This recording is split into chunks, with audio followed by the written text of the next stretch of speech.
pada semangat juga ya pada siang hari ini. Ya dong, harus semangat karena pembinaan kali ini kita akan penuh dengan insight-insight. Sebelumnya, saya mengingatkan kepada teman-teman untuk mengubah format namanya itu menjadi kelompok, nama lengkap, dan asal universitas. Dan pastikan juga ajak teman-teman awal yang lain untuk join segera di pembinaan kita pada hari ini. Baik, langsung saja.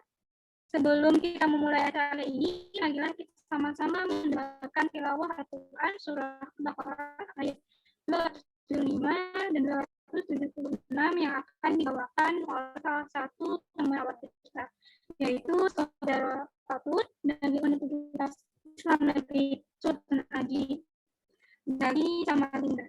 Kepada saudara Patut, dipersilakan.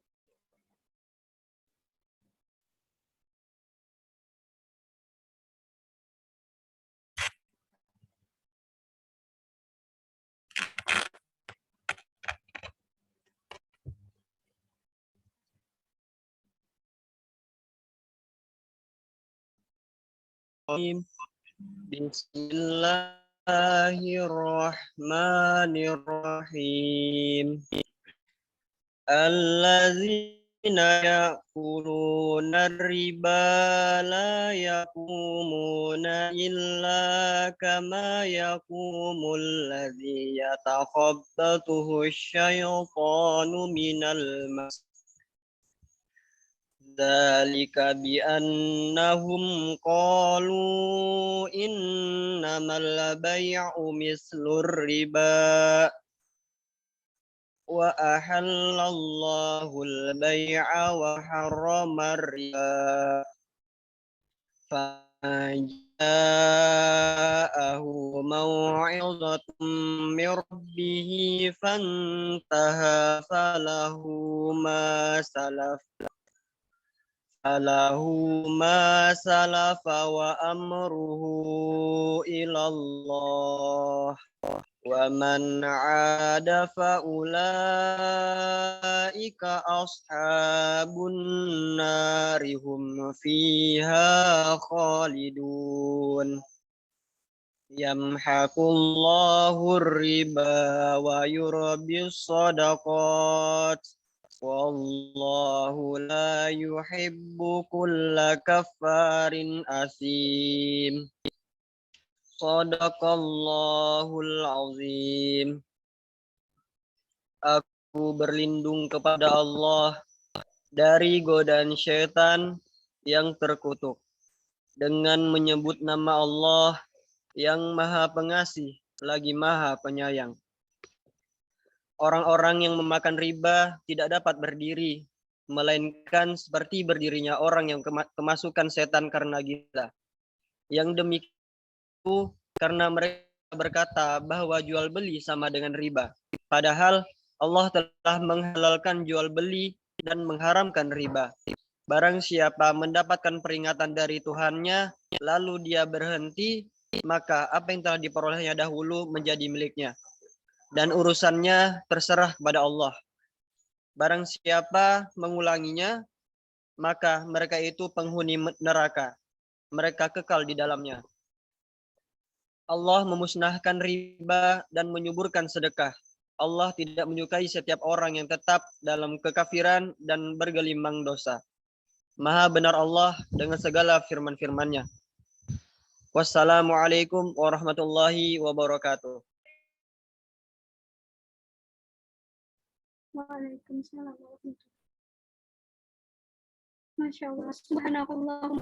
Asyhadu an la ilaha illa anta wa astaghfiruka wa atubu ilaik. Masya Allah. Demikian tadi teman-teman kita dengarkan bersama lantunan ayat suci Al-Quran penuh hikmat. Semua bisa mengambil maknanya untuk kehidupan kita.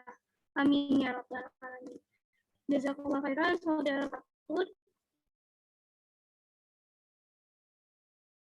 Sepertinya teman-teman sudah semangat banget nih dan udah nggak sabar untuk acara selanjutnya. Maka dari itu kita langsung saja memasuki acara pada hari ini. Itu sesi pembinaan literasi ekonomi syariah di mana pembinaan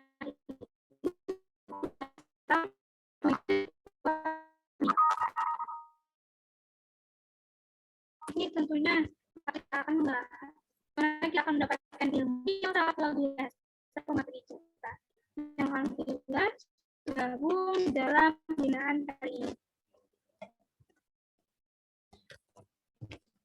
Pada sesi ini kita akan beralih kembali dengan seorang narasumber hebat. Beliau adalah Ibu Qoriyatul Hasanah CMFK.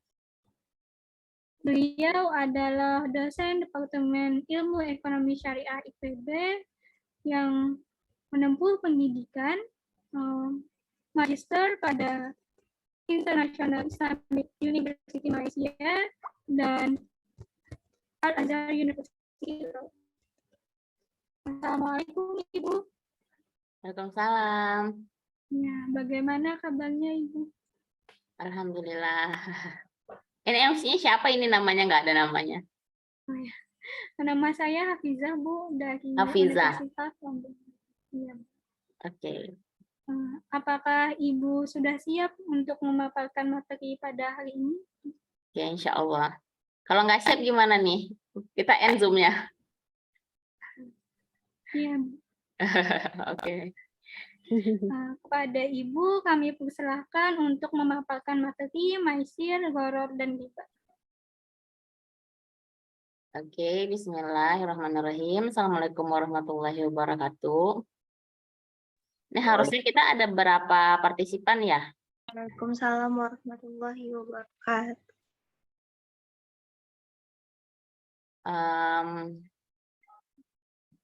Oke. Saya nggak bisa share screen ya? Selama izin. Iya Bu, sebentar ya Bu. Oke. Alhamdulillah teman-teman ya, kita memperbaharui niat kita bersyukur kepada Allah diizinkan siang hari ini, hari Minggu, untuk berada dalam sebuah momen yang sangat spesial ya. Saya katakan spesial karena sejatinya kita sedang berada dalam majelis ilmu, yang mana majelis ilmu itu dalam sebuah hadis Rasulullah katakan, malaikat sedang menaungi kita ya selama kita berada dalam majelis ilmu, mempelajari sebuah ilmu khususnya tentang Al-Qur'an ya dan sunnah itu insya Allah malaikat akan terus memintakan ampun untuk kita ya. Jadi siapa sih yang nggak pengen dimintain ampun oleh malaikat gitu ya. Jadi pada siang hari ini kita sama-sama duduk ya depan gadget kita masing-masing. Yang masih ngantuk atau apa silahkan berwudu dulu boleh, yang belum makan silahkan sambil makan.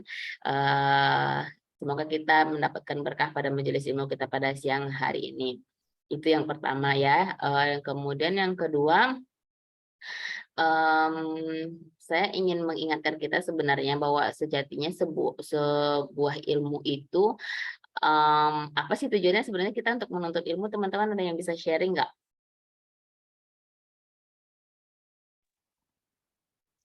Izin Bu. Iya. Menurut Bismillah, sebelumnya perkenalkan saya Yuna dari IAIN Palangkaraya. Kalau ditanya sebenarnya kenapa sih kita menuntut ilmu, dari pemahaman saya sendiri tentang ilmu, ilmu itu merupakan salah satu cahaya yang harus diikhtiarkan bagi seorang manusia, terkhusus bagi seorang muslim, supaya hidupnya lebih terarah sehingga ada penerangan setiap misalnya ketika dia ingin melakukan sebuah tindakan atau mengambil sebuah keputusan, ketika dia ada ilmunya, ada pemahamannya, insya Allah dia akan terbantu, dia akan lebih terarah sehingga setiap keputusan maupun tindakan yang diambil itu bermakna dan memiliki impact yang besar untuk hidupnya. Jadi menurut saya ilmu itu dalam ya begitu Yuna penting. ya. Kata Yuna cahaya ya, kalau ilmu nurun ya. Jadi cahaya ibaratnya kita di dunia ini kalau kita nggak punya cahaya, bayangin aja kita gelap-gelap malam-malam. Kalau kita nggak punya cahaya, kita bingung ya mau kemana, mau ngapain. Mungkin begitu juga kita di dunia, kita bingung mencari arah jalan kita karena kita nggak punya ilmunya gitu. Oke, Fatur nih. Oke, Fatur mau memberikan pendapat juga. Silakan Fatur dari UINSI. Sebelumnya terima kasih Bu. Menurut saya Untuk lebih simpelnya itu untuk menghilangkan kebodohan sih, Bu. Oke. Jadi sekarang kita bodoh ya. Ya, karena kita terlahir nggak tahu apa-apa ya, Fatur ya. Oke, terima kasih teman-teman pendapatnya untuk siang hari ini. Karena ini kan kelasnya kelas tematik ya, insidentil, bukan sesuatu yang kita dapatkan di kampus, yang mana kalau kita nggak serius mungkin kita akan mendapatkan IPK yang kurang memuaskan. Sedangkan ini kita, saya berharap dari tema pada siang hari ini, bukan hanya karena diwajibkan oleh BSI Maslahat, tapi kita lebih apa ya, al-ilmu qabla amal ya, ilmu sebelum amal ya. Jadi kalau kita nggak ada ilmunya, kita mau beramal seperti apa gitu ya. Jadi kalau kita nggak tahu tentang apa itu riba, siapa sih riba itu, gharar dan maisir itu, kita mau menjauhinya kayak gimana? Karena kita nggak tahu dia itu benda apa gitu. Misalnya kalau kita tahu benda duri, kita kan tahu ya bentuknya duri. Nah, kalau kita kelihatan duri di jalan, kita otomatis ngindar dong, karena kita tahu itu duri.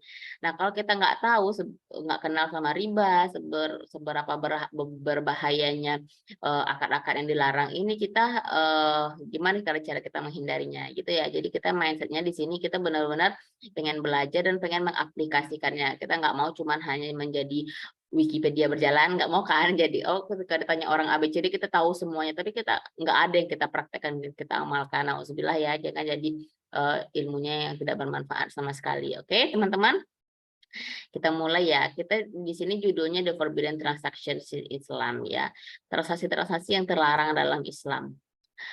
Kalau kita ngelihat gini misalnya ya, image ini, atau misalnya kita lagi jalan-jalan keluar rumah kemana gitu, tiba-tiba mungkin kita kadang-kadang ngelihat ada tali, mungkin daerah yang ditaliin atau digembok. Nah, ini kita paham kan maksudnya itu nggak boleh ya, nggak boleh. Ketika udah dibilang nggak boleh kayak gini, kita bakalan masuk nggak kira-kira? Ada nggak teman-teman iseng aja gitu pengen masuk gitu? Ada nggak? Pernah nggak merasakan ketika dilarang, habis itu pengen tiba-tiba masuk? Habis itu dari gembok ini kita memaknainya ada sesuatu yang terlarang kan di belakang gembok ini. Benar nggak? Apakah misalnya itu jalannya mungkin putus, atau ada bahaya di belakang itu, misalnya ada jurang dan segala macam. Kita tahu kan bahwasanya ketika sesuatu dilarang, itu berarti ada sesuatu yang berbahaya di belakang itu, atau tidak aman untuk dilalui misalnya. Nah, begitu juga dengan akad-akad tadi, goror, riba, dan maisir ya, tema kita pada hari ini. Ini yang ngelarang kita siapa sih? Nggak boleh dekat-dekat sama yang tiga ini, siapa sih ngelarang kita? Ada yang mau berpendapat, siapa sih yang ngelarang kita ini?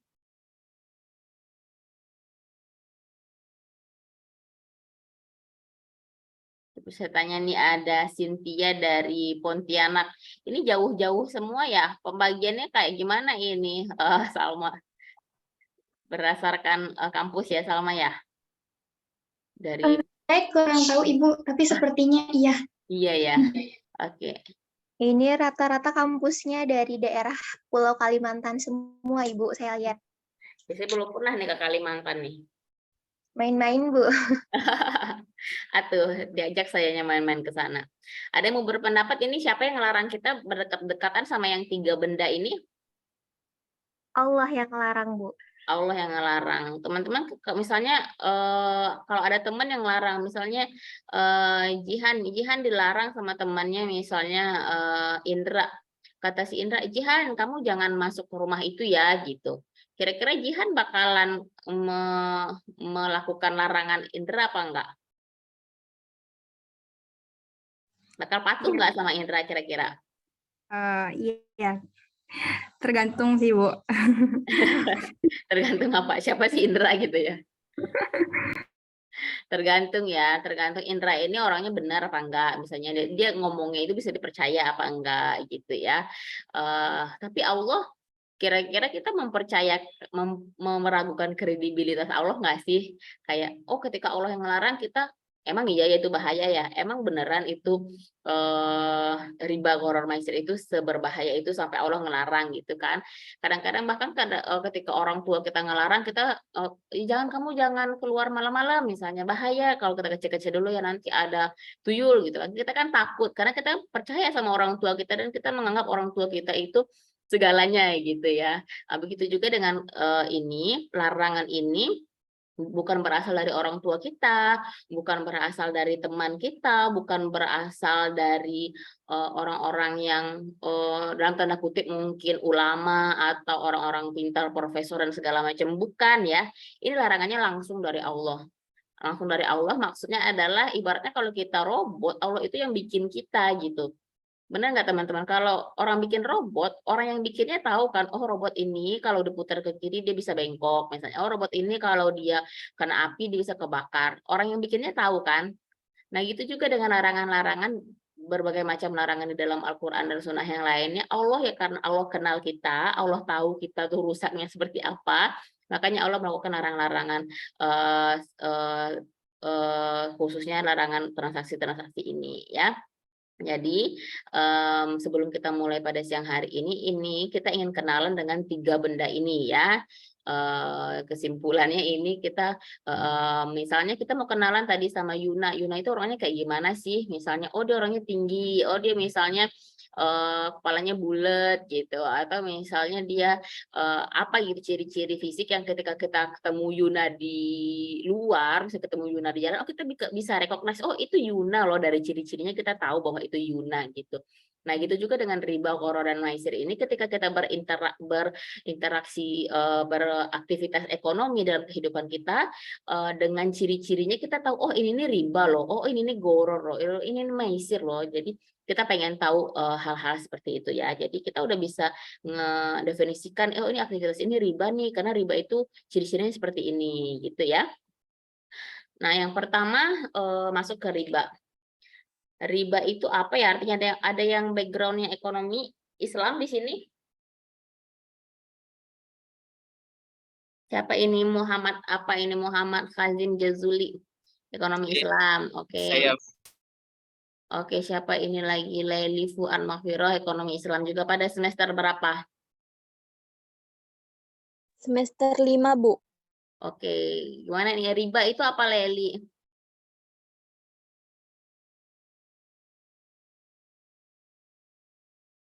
Muhammad, riba itu apa? Oke, siapa yang duluan? riba itu adalah kelebihan nominal pada suatu pembelian utang atau yang diberikan oleh peminjam. Gimana? Kelebihan nominal? Sesuatu yang berlebihan, ibarat contoh seperti saya meminjam uang ke bank konvensional. Nah, di bank konvensional itu terdapat dikatakan riba. Seperti itu ada penambahan di setiap pengembalian nominal. Jadi kalau kita pinjam uang 5 juta, maka kita mengembaliannya 5 juta sekian ratus ribu. Yang sekian ratus ribu dikatakan saya di ekonomi. Oke, Muhammad Khamim Jazuli, terima kasih. Kata Muhammad, pengembaliannya berlebih ya dalam akad utang piutang. Oke, tadi Laili ada mau berpendapat sesuatu?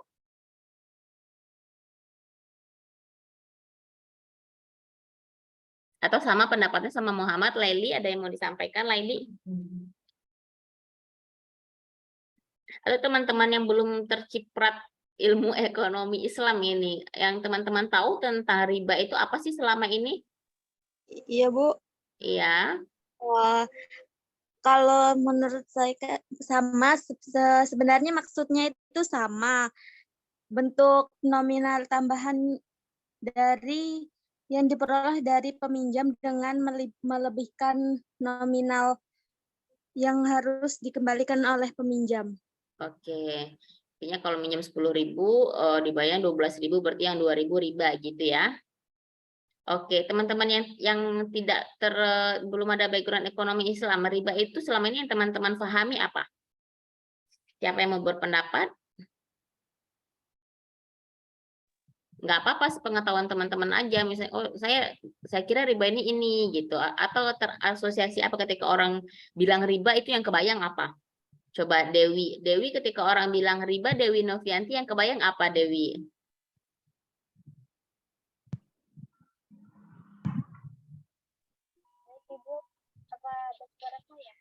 Suaranya kecil banget Dewi.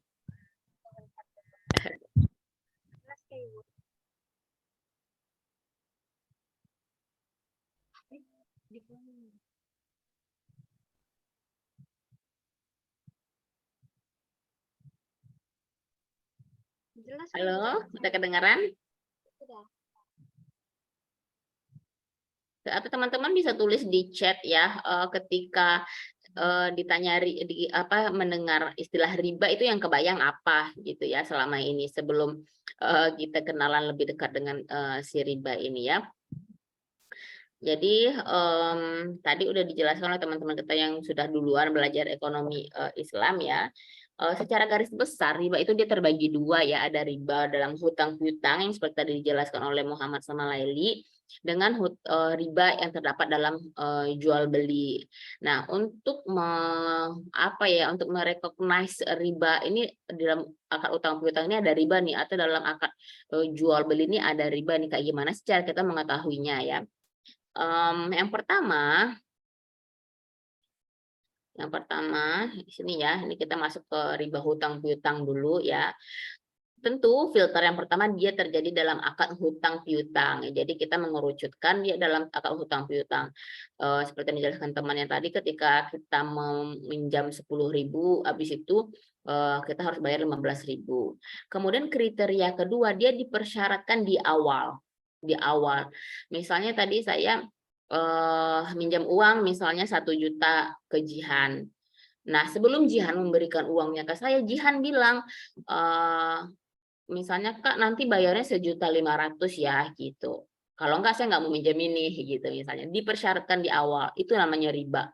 Tapi kalau tidak dipersyaratkan, misalnya saya minjem uang 1 juta, oke, di Jihan ngasih 1 juta. Tapi pas masa pengembalian saya ngasih Jihannya 1.500.000 misalnya, 500.000-nya kayak ucapan terima kasih karena udah pernah pinjamin saya. Itu kira-kira riba apa enggak? Enggak, Bu. Enggak, karena kriteria keduanya enggak masuk. Ini kriteria keduanya tidak terpenuhi, dipersyaratkan. Ini kenapa kuning? Tidak dipersyaratkan di sini kan? Itu emang hanya kebaikan saya, pengen ucapan terima kasih banget gitu karena dulu udah pernah pinjemin gitu ya. Karena berarti dia bukan riba, walaupun tetap terdapat kelebihan pembayaran hutang di situ ya. Bedanya yang pertama tadi yang riba itu dipersyaratkan di awal, yang kedua dengan yang kedua tidak dipersyaratkan. Nah, kalau kita masuk ke dalil misalnya kan sebenarnya dalil riba itu beberapa ya teman-teman, saya kutip 2 di sini dalam Al-Qur'an, wa ahallallahu al-bai'a wa harrama riba, sama ya ayyuhalladzina amanu taqullaha wa dharu ma baqiya minar riba. Kalau kita mau bertanya kenapa kira-kira Allah menyandingkan al-bai', jual beli, dengan riba di sini? Apa sih kesamaan jual beli dengan riba? Ada yang tahu apa sih kesamaan jual beli dengan riba?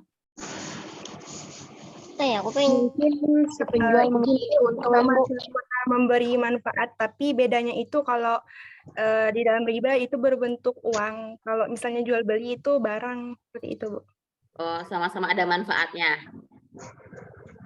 Kalau di riba uang, kalau jual beli barang. Emang kita bisa beli jasa kan? Misalnya kita naik ojek itu kita beli barang apa beli jasa? Beli manfaat si bapak ojek nganterin kita. Oke, ada yang mau nggak apa-apa kita nih diskusi. Siapa yang mau berpendapat lagi? Syafrina? Izin, Bu. Hmm? Kalau menurut saya ya Bu, persamaannya itu mereka tuh sama-sama akad, cuman kalau jual beli itu sesuai dengan dalil dia dihalalkan, tetapi kalau riba itu diharamkan. Iya, kenapa kira-kira Allah membandingkan riba itu dengan jual beli? Kenapa Allah nggak membandingkan riba misalnya dengan sewa atau membandingkan riba dengan hutang gitu? Kenapa Allah membandingkan ribanya dengan jual beli? Kira-kira apa persamaan riba dan jual beli? Karena sama-sama mencari keuntungan, Bu. Tapi keuntungan riba itu diharamkan, sedangkan keuntungan jual beli itu dihalalkan, Bu. Sama-sama mencari keuntungan ya. Sama-sama ada tambahan di situ ya. ketika kita mau jual sesuatu, kita mau cari keuntungan kan, ada tambahan kan dari modal kita. Nggak mungkin ketika kita beli modal 10.000, habis itu kita jual lagi 10.000, itu nggak mungkin kan. Ngapain itu kita? Ini kita kasih aja ke orangnya ya. Kita kalau mau jual sesuatu pasti kita mau ngambil untung, ada tambahan dari pokok barang yang kita beli. Riba juga seperti itu kan. Tadi yang hutangnya 10.000 dibayar 15.000, ada tambahan juga kan 5.000. Jadi arsirannya di situ jual beli dengan riba itu sama-sama ada tambahan. Nah, di sini Allah mention mengambil tambahan itu boleh, tapi dengan jual beli, jangan dengan riba. Ya, nah kan ini jangan dengan riba. Nah, di sini kan kita mau kenalan riba itu apa sih gitu ya. Riba itu bentuknya segitiga atau bulat atau apa. Nah, gitu kan. Nah, di sini kategori pertama, riba itu ada dalam, bisa terdapat dalam akad hutang piutang dengan kriteria dia dipersyaratkan di awal. Dan teman-teman, kelebihan dari hutang itu yang dipersyaratkan itu tidak harus uang ya. Misalnya saya tadi pinjam uang 1 juta. Nah, kata si Jihan, boleh kok pinjam uang 1 juta, tapi kamu harus misalnya siram tanaman saya ya tiap sore gitu misalnya. Itu nggak ada kelebihan uang kan, tapi ada yang dipersyaratkan yang lain gitu. Saya harus kerja gitu loh ibaratnya. Dan dipersyaratkan itu jasa yang saya keluarkan sebagai peminjam itu tetap dikatakan riba ya, dipersyaratkan di awal. Kira-kira kenapa ya dilarang dalam Islam teman-teman untuk mengkomersialisasi hutang ini, kenapa kira-kira dilarang dalam Islam? Kenapa sih di dalam hutang itu kita nggak boleh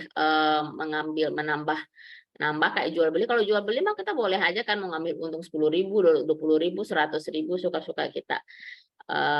Kalau di dalam riba kenapa? Kalau dalam hutang ya, maaf, kalau dalam hutang kenapa nggak boleh kayak gitu?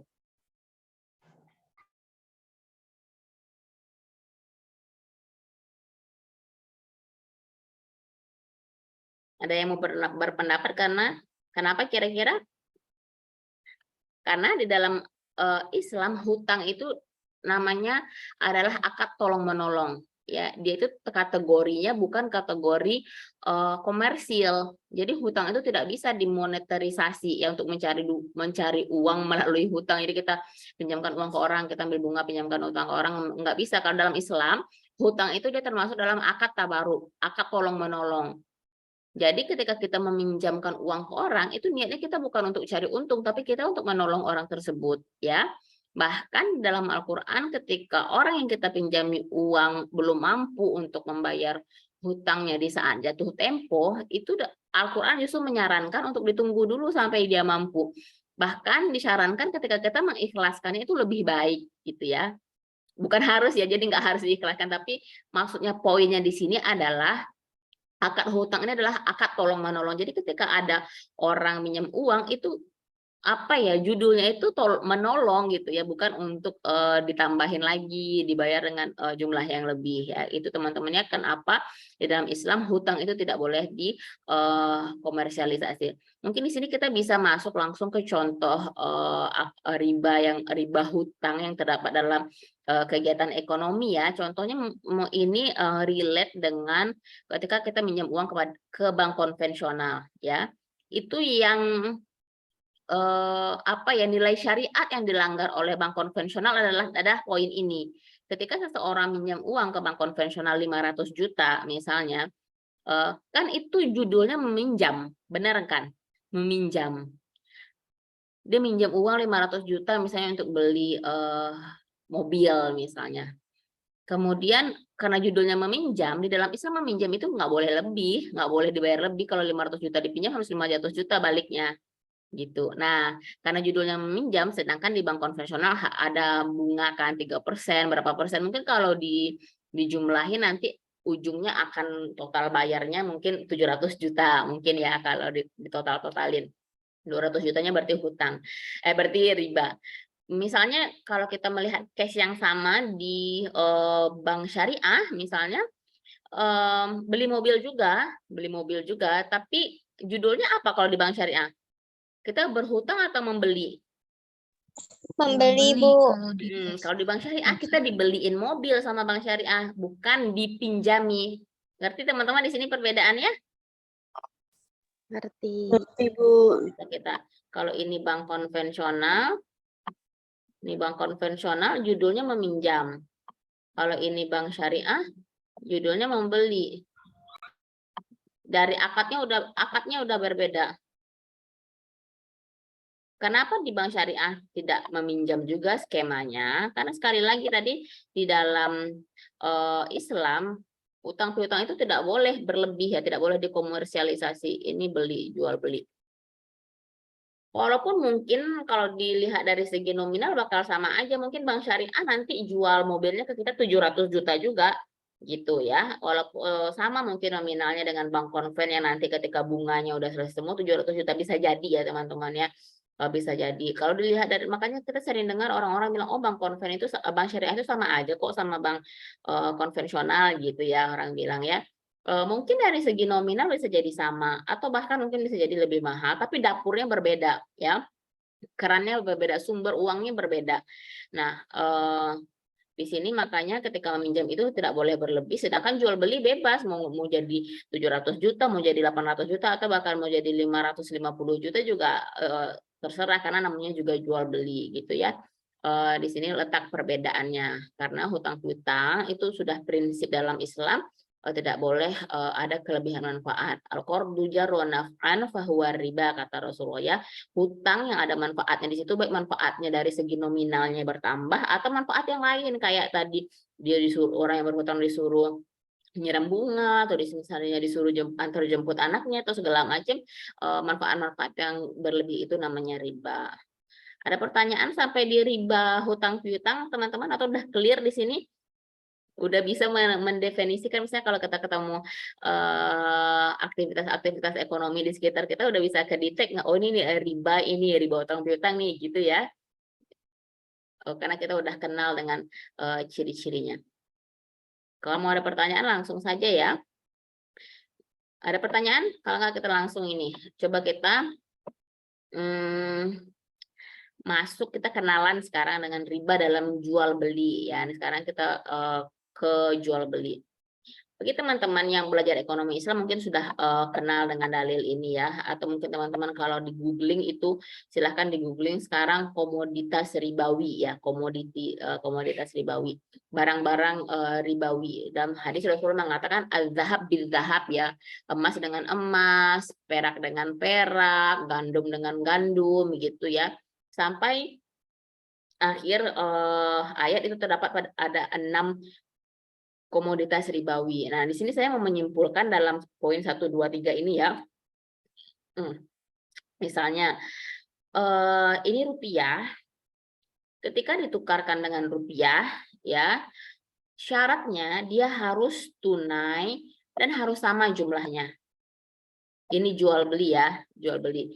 Rupiah ketika ditukarkan dengan rupiah harus tunai dan harus sama. Kenapa? Karena ketika misalnya rupiah tidak sama, misalnya kita terjadi menukarkan rupiah biasanya pas THR ya, orang-orang pada cari duit yang baru. Ketika menukarkan uang 100.000 yang 1 lembar dengan 100.000 misalnya pecahan 10 ribuan, itu jumlahnya harus 100.000, nggak boleh berlebih, nggak boleh 110.000. Kalau berlebih 110.000 itu namanya 10 ribunya riba, karena dia menukarkan sama-sama barang komoditas ribawi tadi. Paham teman-teman di sini ya? Emas dengan emas ya, di sini juga bisa beras dengan beras ya, makanan pokok ya, kurma dengan kurma, komoditas ribawi tadi yang 6 tadi. Pertama syaratnya dia harus sama dan harus tunai, karena ketika dia tidak tunai nanti dia akan jatuh kepada riba nasiah.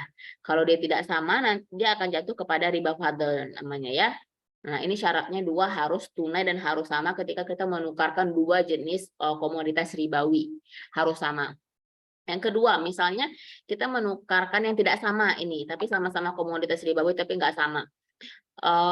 Misalnya ini rupiah, kita ingin menukarkan dengan dolar 100.000, nggak mungkin dong sama dengan $100 ya, nggak, jadi dia nggak harus sama, tapi syaratnya harus tunai, nggak boleh sebulan lagi, 2 bulan lagi, nggak boleh ya, harus tunai. Kemudian yang ketiga, ketika ingin menukarkan uang, dengan komoditas. Ini gambar maksudnya komoditas ya, barang atau apa segala macam itu tergantung kesepakatan penjual dan pembeli. Misalnya mau menukarkan uang dengan satu botol minum, nah terserah mau jualnya 100.000, mau jualnya 50.000, itu tergantung kesepakatan. Maksudnya kesepakatan ketika penjual menjual 100.000 kemudian ada yang mau beli, oke gitu, nggak apa-apa karena ditukarkannya dengan barang gitu. Ini adalah kriteria riba yang terjadi kalau dalam akad jual beli. Beda kan dengan akad yang hutang piutang. Jadi riba itu ketika ada sekarang kita ketika ada orang ngomong riba, kita udah bisa nge-folder di dalam pikiran kita, oh riba itu ada dua loh, ada dalam hutang piutang, nah ada dalam jual beli. Oke teman-teman, paham sampai di sini? Ada yang mau dipertanyakan? Ada yang mau bertanya kira-kira? Ini diam kemungkinannya dua nih, paham banget apa enggak paham banget ya. Oke, semuanya paham. Muhammad paham, ini Muhammad. Muhammad udah belajar ya. Bu. Oke, Agung. ULM apa ini Agung? Kampus apa itu ULM? Dari Universitas Lambung Mangkurat, Ibu. Oke. Oh, di Kalimantan juga ya. Katanya mau buka prodi ekonomi syariah juga ini. Silakan Agung. Ya, jadi izin bertanya Ibu tadi Tunggu dulu nih Agung, jurusan apa nih? dari pendidikan kimia, Ibu. Pendidikan kimia, ini ada kimia syariah ya? Enggak ada. Oke, silakan Agung. Ya, jadi dari penjelasan Ibu tadi kan dari kita menukarkan uang dengan uang, rupiah dan rupiah tadi harus tunai. Nah, jadi saya tuh punya pengalaman Ibu, saya tuh nggak punya uang cash di dompet. Nah, sedangkan saya tuh ada keperluan yang mendesak memerlukan uang kayak gitu secara cash. Jadi saya tuh melakukan transaksi dengan teman saya itu seperti ini. Saya itu punya yang di e-money gitu. Nah, saya transferkan ke akun bank atau ke akun e-wallet teman saya. Jadi saya tuh dapat cash. Misalkan saya nih mau itu kayak transaksi 100.000 tadi saya kirim juga ke bank dia 100.000. Nah, namun suatu saat itu kemarin itu ada kejadian saya tuh masih gangguan nih di aplikasi buat ngetransfer uang itu ke dia. Terus kata dia, nih pakai aja dulu uangnya 100.000. Nanti kalau udah nggak gangguan aplikasinya bisa aja transfer. Itu bagaimana Ibu? Apakah itu termasuk riba? Terima kasih. Oke, mari kita identifikasi bersama-sama Agung ya. Pertama itu jual beli atau hutang piutang kira-kira Agung? Yang Agung lakukan bersama teman Agung itu. Jual beli Ibu. Jual beli apa? Sebelumnya tuh kayak gini Bu, saya tuh kan nggak punya uang cash. Nah, saat itu saya ingin perlu nih uang cash 100.000. Saya itu cuman punya uang elektronik. Nah, si teman saya ini pinjemin ke saya. Terus Minjemin, itu ada kata kunci itu, minjemin ya. Berarti itu jual beli apa hutang piutang? Utang. Utang. Ini kita sama-sama nih mau memecahkan misteri transaksi Agung ya. Utang piutang kan Agung? Iya, utang piutang. Oke, utang piutang. Yang terjadi antara Agung dan teman Agung. Ada kelebihan nggak yang dibayarkan? Misalnya Agung butuh 100.000, tapi nanti teman Agung kan minjamin, oh ini pakai aja dulu cash saya 100.000, tapi dia mengatakan, Agung nanti lu transfernya 150.000 ya, digituin nggak sama teman Agung? Enggak Ibu. Nah, kira-kira itu riba apa enggak? Enggak. Enggak ya. Selamat. Oke ya, gitu ya Agung, cara kita mengidentifikasinya ya. Baik Ibu, terima kasih. Oke, kalau dipersyaratkan ya. Oke, selanjutnya Yuna, ini kayaknya tadi sudah ada Yuna juga ya? Ini mau nanya Ibu. Enggak, saya kira tadi di sesi pertama ada yang namanya Yuna juga. Oke, silakan mungkin Yuna. namanya. Baik, jadi gini Bu, kita kan negara kita kan sudah ibarat kata menormalisasikan bank konvensional nih. Dan Masya Allah, ini ibarat berat banget pertanyaannya kayaknya tentang negara. Oke, lanjut. aktivitas itu memang ibarat kata sudah dianggap biasa nih, bahkan bagi sebagian muslim sendiri pun juga ibarat kata bodoh amat nih dengan syariat. Nah, yang ingin saya tanyakan adalah ini adalah tren-tren yang mungkin baru beberapa tahun terakhir ini saya amati baru ada nih. Ini kan salah satu trik marketingnya orang-orang bank konvensional nih. Ibarat kata ketika masyarakat nih tidak memungkinkan untuk bisa melakukan transaksi terus-menerus di bank. Nah, sekarang kan sudah ada nih ATM mini misalnya kayak agen-agen briling dan sebagainya. Nah, saya juga baru menyadari bahwa ternyata saya sering sekali ke situ, Ibu. Gimana berarti sama ini nggak sadar ke sana? Gimana? Enggak, setelah nggak tahu juga, tapi kayak ibarat kata misalnya saya mau narik uang nih. Saya mau narik uang ke ATM. Di kota saya itu agak susah kalau misalnya kita mau nyari ATM. Jadi mau nggak mau harus ke situ gitu. Nah, mau nggak mau kan harus ke situ. Yang ingin saya tanyakan adalah apakah yang saya bingungkan apakah transaksi yang saya lakukan dengan misalnya adminnya Briling ini atau transaksi yang saya lakukan ini apakah termasuk riba? Karena misalnya saya melakukan transaksi menarik uang nih Bu, narik uang via transfer nih nggak pakai kartu, via transfer itu dikenakan biaya admin 3.000. Kalau misalnya saya menarik uang menggunakan kartu, itu biaya adminnya 5.000. Nah, apakah uang yang besarnya 3.000 dan 5.000 tadi itu termasuk riba atau gimana, Bu? Oke. Pertanyaan pertama, transfernya via apa, bank apa? Sama dari misalkan saya misalnya pengguna BRI, saya ke Nah, Briling kan jadinya. Nah, Iya, kalau nominalnya Briling berarti harus pakai akun BRI kan? iya, Nah, BRI bank konven apa bank syariah? konven. Gitu ya. Kalau Yuna menanyakan tentang status kita menabung di bank konven, itu udah pasti ya, karena kita menabung di bank konven itu aktivitasnya ribawi ya, karena ada bunganya di situ. Itu satu jawaban saya. Untuk pertanyaan Yuna yang kedua tentang tadi biaya admin, nah biaya admin ya ini berbagai macam case yang mewajibkan mengenai yang kita kena cas dengan biaya admin. Biaya admin itu sejatinya adalah orang jual jasa, bukan? Iya sih. Jasa. Kalau jual jasa boleh nggak orang itu mengambil untung 3.000, 5.000 karena dia udah jual jasa mentransferkan duit kita, boleh nggak kira-kira? Boleh. Boleh. Berarti kalau dalam masalah admin apapun itu nggak masalah karena itu jual beli ya. Mau admin ketika kita menarik uang, misalnya walaupun kita punya ATM syariah di bank syariah, tapi kita misalnya menarik uangnya di bank konven, habis itu kena cas misalnya 6.500 misalnya. 6.500 itu adalah jasa yang dijual oleh si pemilik mesin ATM, benar nggak?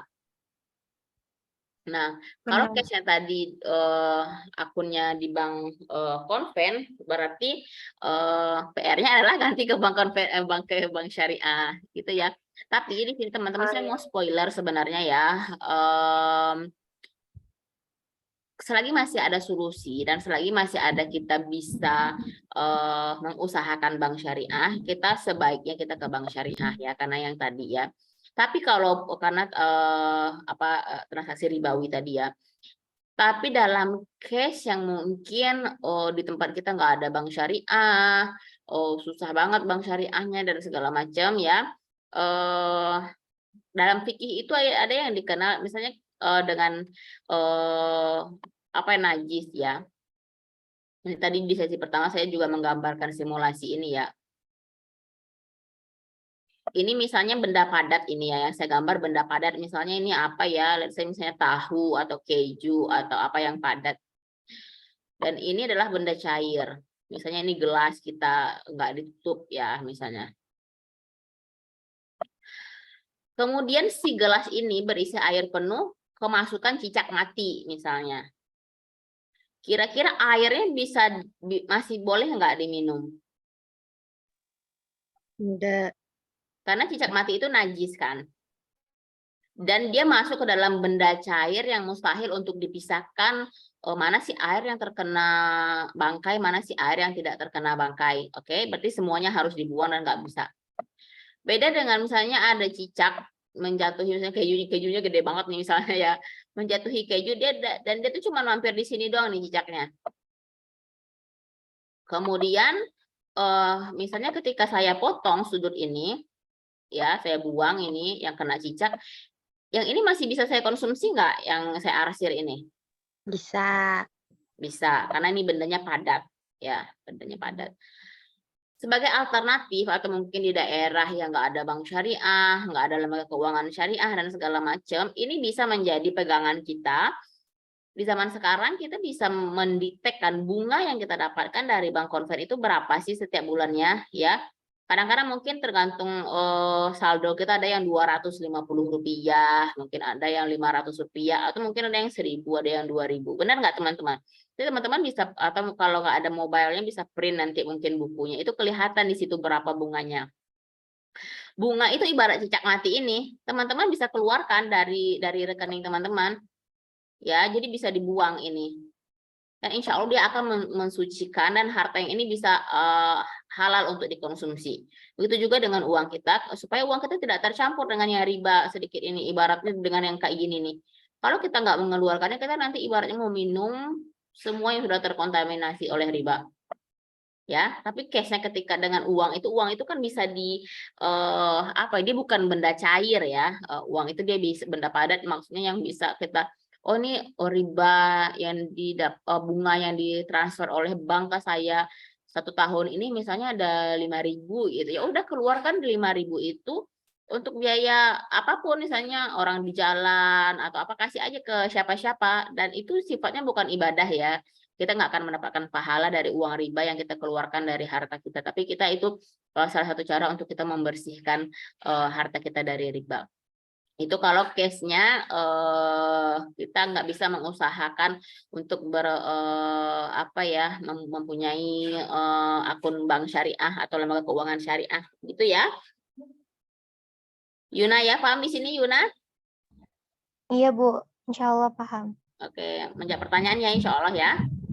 Iya Bu. Oke, ini siapa lagi nih tadi ini pertama? Jamil ya, Jamil dulu tadi ya. Oke, silakan Jamil atau siapa ini? Syafrina atau Jihan? Ibu. Oke, ya Jamil silakan. Ini Jamil. Oke, tadi untuk saya punya pertanyaan nih Bu. Izin bertanya sebelumnya. Tadi Ibu menyampaikan cukup menarik perhatian saya di bagian riba baik yang nomor 2 itu Ibu contohkan transaksi dari uang rupiah kan berarti transaksi valuta asing yang dicontohkan tadi ya. Nah di sini kan saya dulu pernah belajar sedikit terkait valuta asing ya. Kalau nggak salah ada juga yang versi syariahnya itu saya lupa Al-Shart atau apa sebetulnya itu. Nah di yang setahu saya untuk penyelesaian transaksi valuta asing Bu itu ada yang namanya sama seperti saham juga kayak T+2 Bu. T+2 itu kan penyerahannya itu penyelesaian transaksinya itu terjadi 2 hari setelah transaksi dilakukan gitu. Nah itu apakah termasuk tunai atau tidak Bu untuk Oke, itu? terima kasih Jamil pertanyaannya. Terima kasih.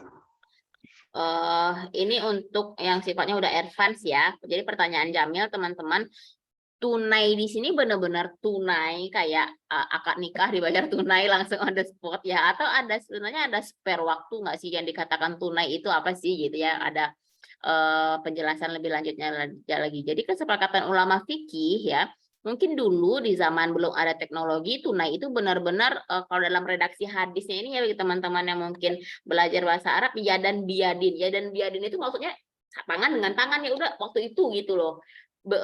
Di saat itu kan kalau kita udah berpisah, tangan kita sudah nggak bisa ya dan biadin dong gitu. Nah, tapi dengan seiring dengan perkembangan zaman, kemajuan teknologi, ada yang namanya teknologi kan, dan teknologi misalnya ibarat kita transfer uang ke luar negeri, itu nggak akan bisa nyampe. Misalnya kita transfer misalnya sekarang detik ini, nggak akan bisa langsung sampai detik ini juga ya, ada spare waktu yang dibutuhkan oleh baik bank atau pihak ketiga untuk mengirimkan uang kita ya. Nah dari sini Jamil, untuk menjawab pertanyaan Jamil, ulama fikih bersepakat bahwasanya tunai dinyatakan tunai, benar tadi kata Jamil adalah 2 kali, maksimal 2 kali 24 jam. Nah, jadi bukan tunai di detik yang sama ya, 2 kali 24 jam itu masih dikatakan tunai ya, karena biasanya maksimal 2 hari itu transaksi sudah bisa diproses oleh bank ke luar negeri manapun biasanya gitu. Makanya di sini ulama memutuskan bahwa tunai itu maksimal 2 kali 24 jam. Gitu ya Jamil ya. Baik Ibu, terima kasih banyak Oke, Ibu. siapa lagi sekarang ini? Syafrina ya. Permisi Ibu, maaf nggak bisa on cam. Kenapa nggak bisa? Jaringannya langsung hilang kalau on cam Ibu. Oke. Dari kampus mana nih? Politeknik Negeri Balikpapan. Oke. Jurusan apa Syafrina? Akuntansi perpajakan Bu. Oh ini akuntan harus tahu nih akad-akad syariah ini ya. Gini Bu, saya mau nanya kan, semisal kayak jualan, ada kan di warung-warung itu biasanya kayak lotre gitu nah Bu. Jadi kita misalkan kita beli nih 1.000, dapat gulungan kertas 1 kan. Kalau kita beruntung ya kita dapat hadiahnya. Kalau enggak kan berarti kita nggak dapat apa-apa. Itu sudah termasuk riba berarti ya Bu ya? Kenapa itu termasuk riba? Itu riba jual beli apa riba?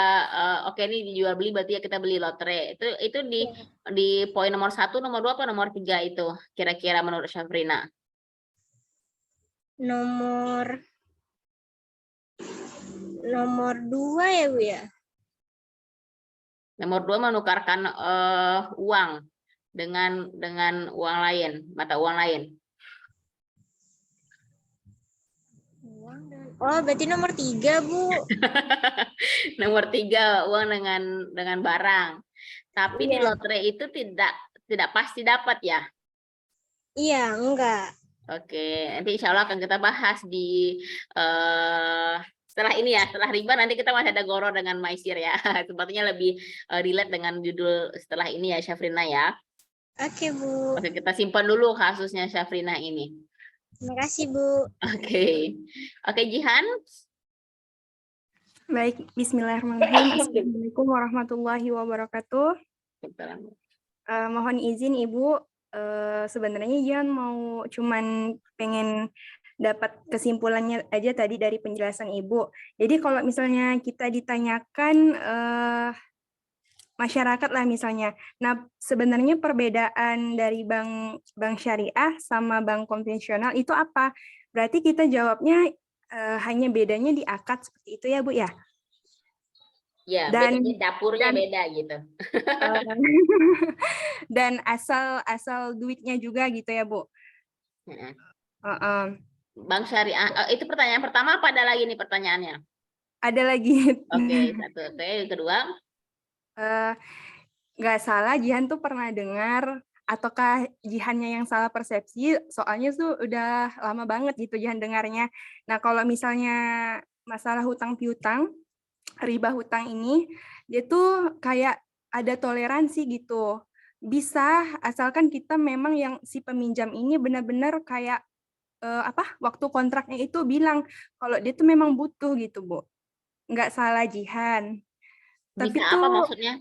Bisa jadi ribanya itu maksudnya walaupun ada persennya itu lebihnya itu jadi boleh gitu Bu, karena dia memang memiliki alasan. Ataukah Jihannya yang salah dengar ya pada saat itu? Ini di bank konvensional apa di bank syariah? Mungkin syariah mungkin Bu. Maksudnya boleh membayar lebih gitu? Iya, mungkin bukan ini sih, apa namanya, nggak mesti sama bank, mungkin per individu gitu Bu. Misalnya memang dia udah netapin kalau pengen minjam itu bayarnya segini, tetapi yang meminta itu dari pihak yang butuh gitu, dengan alasan dia memang cuma nanti saya bayar 1.500.000 deh gitu ya? Iya, karena dia memang butuh gitu Bu duitnya, seperti itu. Itu sih Oke, mungkin dari Jihan. Oke, pertanyaan pertama tadi tentang perbedaan bank konvensional dengan bank syariah ya. Tidak hanya sebenarnya di masalah akad ya. Bank itu kan dia perusahaan ya. Perusahaan itu kan dia harus memutar uangnya, benar nggak?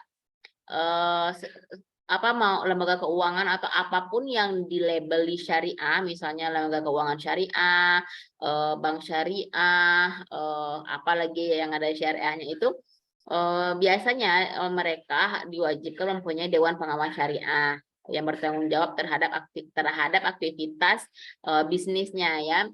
Contohnya juga yang dinamakan syariah ketika dia memutarkan uangnya itu harus di bisnis-bisnis yang syariah compliance juga, yang sesuai dengan syariah juga.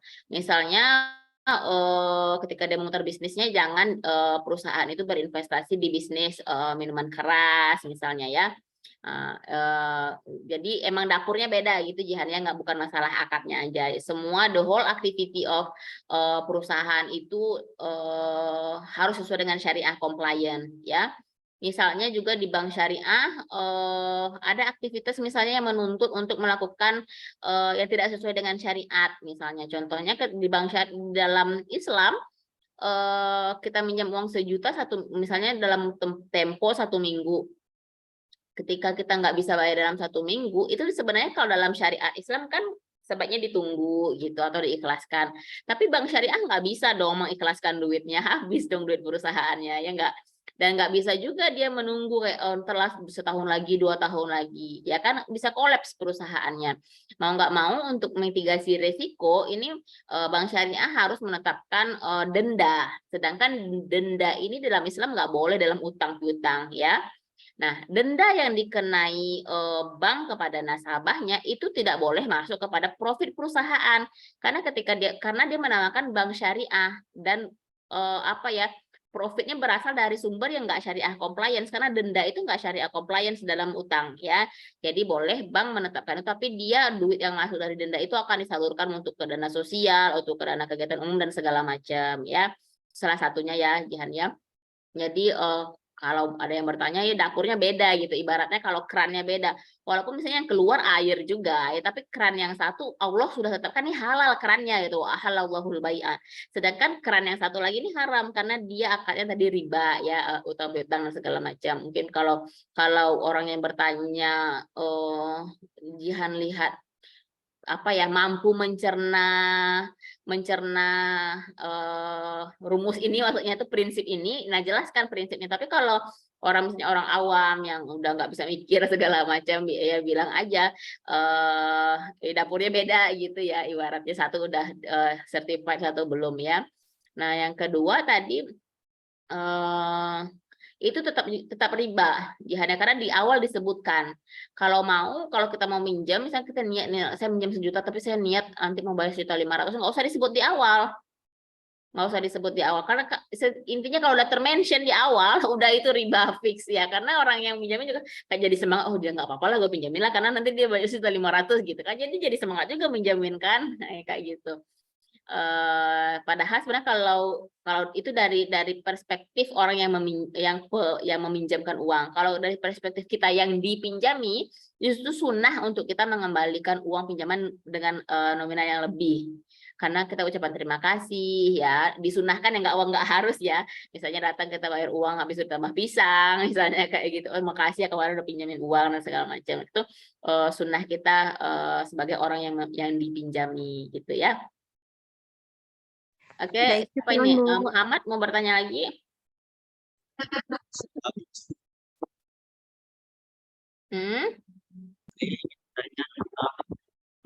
Suaranya putus-putus Muhammad, di saya. Apa di saya dong? Apa di teman-teman juga? Tentang perdagangan valuta asing. Apakah diperbolehkan seorang mukmin untuk melakukan transaksi pada perdagangan valuta asing semacam di forex, cryptocurrency dan kawan-kawannya lainnya? Itu saja sih. Gimana pertanyaannya apa tadi? Apakah hukumnya? Iya, seorang mukmin diperbolehkan bertransaksi pada valuta asing yang terdapat di perdagangan forex, cryptocurrency lainnya. Oke, teman-teman yang non ekonomi mungkin kurang paham ya tentang forex dan segala macam banyak transaksi-transaksi yang lain ya. Coba sekarang Muhammad googling fatwa MUI tentang forex, keluar nggak? Sesuatu yang ntar setelah sesi ini kita dengarkan ya presentasi dari Muhammad ya tentang fatwa MUI tentang forex ya, karena itu pembahasannya panjang banget ya Muhammad ya. Jadi saya selesaikan dulu yang ini ya. Ada lagi pertanyaan yang lain teman-teman? Kalau kita lanjut ya ke tema berikutnya, ini ada ini tadi kita udah singgung ya, tadi beberapa aktivitas riba dalam aktivitas ekonomi kita sehari-hari. Nah ini kita clear dulu. Berikutnya kita masuk ke tema maisir ya. Ya ayyuhalladzina amanu innamal khamru wal maisir wal ansabu wal azlamu rijzum min amali syaiton fajtanibuhu la'allakum tuflihun. Ada teman-teman yang punya Quran nggak? Coba dicari di dalam Al-Qur'annya. Ini maisir terjemahan di dalam Al-Qur'annya apa?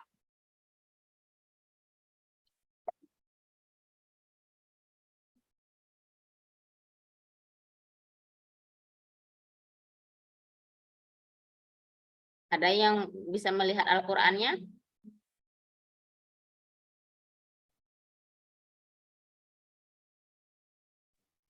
Apa saya Bu bisa. Apa?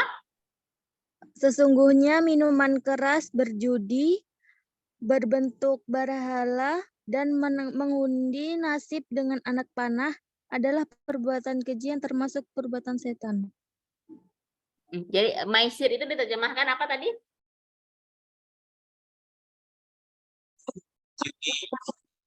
Judi ya. Sekarang kita masuk ke tema berikutnya. Kita mau kenalan nih dengan si maisir ini.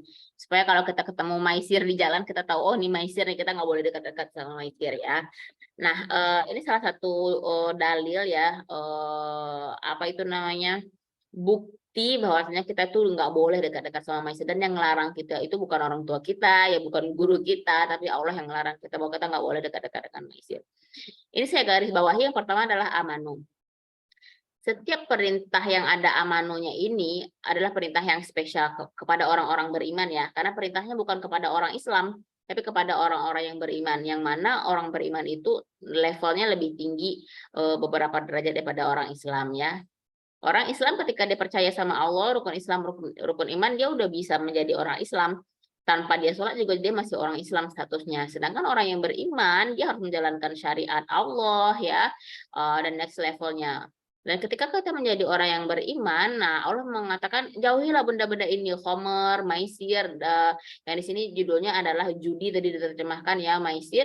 Fajtanibuhu, maka jauhi dia gitu. La'allakum tuflihun. Kenapa sih kita harus menjauhi hal-hal itu agar kita termasuk orang-orang yang beruntung di dunia ini gitu ya. Ibaratnya biasanya kata orang tua kita tadi ya, kamu jangan keluar malam-malam atau jangan main dekat sungai nanti jatuh gitu, karena orang tua kita lebih tahu tentang bahwa sungai itu berbahaya, misalnya tahu kalau kita tuh nggak bisa berenang misalnya kan ketika kita masih kecil-kecil.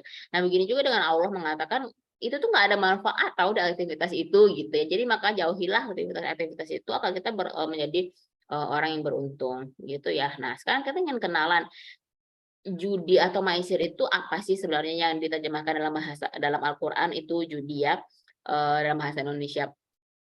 Ini ada 3 kriteria maisir ya. Yang dirangkum dari tafsir ayat tadi ditafsirkan oleh Syekh Rafi Yunus Al-Masri, menjadi 3 kriteria ini ya kita filter. Maisir itu yang pertama terdapat spekulasi dalam aktivitas itu. Spekulasi apa? Ada yang tahu spekulasi apa? Ada yang bisa kasih tahu kita spekulasi apa? Menduga-duga. Ada lagi? Tidak pasti. Spekulasi ya. Kalau dalam hadis itu dikatakan al-khotru khotroni gitu ya. Resiko itu sebenarnya ada 2 ya. Pertama resiko dalam berbisnis Kadang-kadang risiko dalam bisnis misalnya dagangan kita nggak laku, habis itu misalnya jadi busuk atau ditipu sama supplier atau segala macam, nah itu memang risiko bisnis dan tidak dapat dihindarkan. Yang kedua ada risiko spekulasi ya. Spekulasi itu kan tadi menduga-duga ya, gambling ya, menang atau kalah ya gitu ya. Dan nggak ada usaha biasanya di situ maksudnya ya. Gambling kayak gitu. Nah, dalam Maisir ini kriteria yang pertama ada aktivitas spekulasi di dalamnya ya. Kemudian dia ada zero sum game. Maksudnya zero sum game ini adalah ketika yang satu menang, yang satunya kalah gitu ya, harus kalah gitu, dan dia nggak akan bisa menang kalau tidak mengalahkan orang lain ya. Kemudian yang ketiga, biasanya pendapatan pemenang adalah kontribusi dari peserta. Misalnya ada aktivitas di sekitar kita yang menangnya dapat hadiah misalnya 1 juta, tapi 1 jutanya itu berasal dari uang pendaftaran peserta misalnya ya, kayak tadi saya contohkan di sesi pertama itu maraton, misalnya maraton itu biaya pendaftaran 10.000 gitu, nanti siapa yang menang dapat duit misalnya 1 juta, dan 1 jutanya dia itu diambil dari misalnya ada 100 orang 100 orang peserta yang mendaftar ya. Nah, itu namanya Maisir. Kenapa Maisir? Karena dia masuk ke dalam kriteria ketiga ini. Orang membayar 10.000 untuk ikut aktivitas maraton itu dengan harapan dia mendapatkan 1 juta gitu. Nah, di situ ada spekulasi juga, ada poin yang kriteria yang ketiga juga. Makanya dia termasuk dalam aktivitas Maisir gitu ya. Kalau bisa dijadikan contoh dalam kegiatan kita sehari-hari, teman-teman juga mungkin di kampus suka ada mengadakan kegiatan ya, aktivitas. Kalau mau lomba-lomba seperti itu, dipastikan bahwa hadiah yang didapatkan oleh si pemenang misalnya berasal dari sponsor atau fundraising, jangan dari uang pendaftaran peserta, karena itu bisa jatuh kepada perbuatan Maisir ini ya. Ada pertanyaan sekitar kita mengidentifikasi Maisir, kira-kira dari 3 kriteria ini udah kenal belum dengan Maisir?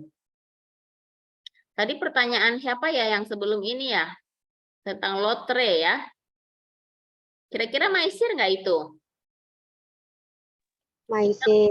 Iya, kita misalnya loterenya harganya 1.000 perak gitu ya. Kita bayar 1.000 dengan harapan mendapatkan misalnya ada hadiah apa gitu. Jadi kita pertaruhkan uang kita 1.000 untuk mendapatkan hadiah itu gitu ya. Nah, itu di situ kita bisa kenalan bahwa aktivitas semacam itu berarti termasuk Maisir. Ada pertanyaan teman-teman kira-kira? Izin bertanya Ibu. Oh ya. Siapa tadi duluan itu? Ya silakan. Mungkin izin saya duluan Bu. Saya Isnan Said Maulana dari IAIN Palangkaraya. Izin bertanya Bu, untuk kasusnya itu jalan sehat Bu. Tapi di sini jalan sehatnya itu dia itu gratis Bu. Tidak ada namanya bayar kupon. Itu kan pernah Bu, mahasiswa IAIN itu kan memperingati hari jadi IAIN itu kan ada ngadakan jalan sehat Bu. Nah, cuma jalan sehatnya di sini itu dia tidak kuponnya itu gratis Bu. Apakah itu juga termasuk dari ini Bu? Masuk nggak kira-kira? Kalau gratis? Kalau gratis itu kalau menurut saya enggak sih Bu. Cuma kalau bayar kan ada menang atau ruginya ya Bu. Cuma karena gratis kan nggak ada ruginya ya Bu ya? Iya. Kalau gratis dia tidak ada sesuatu yang dia pertaruhkan, ya enggak? Iya Bu. Aman Isnan ya. Walaupun misalnya berbayar Isnan, tapi kadang-kadang kita make sure aja ke panitia. Kadang-kadang panitianya enggak mengasih hadiahnya bukan dari uang pendaftaran juga. Misalnya kadang uang pendaftaran itu digunakan untuk beli konsumsi ya, bukan uang buat hadiah ya. Dan itu oke, nggak apa-apa. Kalau uang hadiahnya itu bukan untuk hadiah pemenang. Ya, jadi masalah ketika uang pendaftaran dipungut untuk jadi hadiah pemenang, karena itu jatuhnya jadi gambling, ya nggak, dia bertaruh dengan 10.000-nya untuk mendapatkan 1 juta. Gitu ya Isnan ya konsepnya ya. Iya Bu, terima kasih Bu. Oke, silahkan Putri Nashwa. Ya Bu, sebelumnya saya izin untuk memperkenalkan diri. Nama saya Putri Nashwa Nabila dari Universitas Muhammadiyah Pontianak. Jadi pertanyaannya tuh gini Bu, kalau misalnya kayak musim-musim bola gitu Bu ya, nah kadang kan ada orang tuh yang kayak taruhan gitu Bu, aku pegang Argentina ya, atau aku pegang klub ini ya gitu. Nah nanti itu kan salah satu dari yang menang itu kan bakal ngasih uangnya ke yang kalah, tapi mereka tuh kayak nggak ikut apa namanya suatu kompetisi gitu Bu, kayak menaruhkan jagoannya mereka masing-masing gitu. Nah itu termasuk maisir apa enggak ya Ibu ya? Kira-kira iya nggak? Menurut Nashwa apa? Kalau menurut saya kan di sini nggak sama yang kayak kupon tadi itu Bu ya, tapi di sini tuh ada pihak yang dirugikan. Jadi kayak bingung gitu Ibu. Karena di situ mereka mempertaruhkan uang kan? Ya Iya Ibu. kalau Argentina yang menang ntar gue kasih ini misalnya 1 juta misalnya ya. Kalau Barcelona yang menang ntar dikasih yang si B yang ngasih ke 1 juta ke si A gitu misalnya ya. Nah itu termasuk maisir nggak teman-teman kira-kira? Termasuk. Iya karena kenapa Fatimah? Termasuk maisir. Kenapa?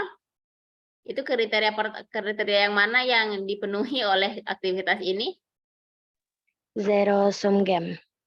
Ya bisa zero sum game, bisa berspekulasi juga kan, kayak apa ya gambling lah istilahnya ya kalau kita judi itu ya.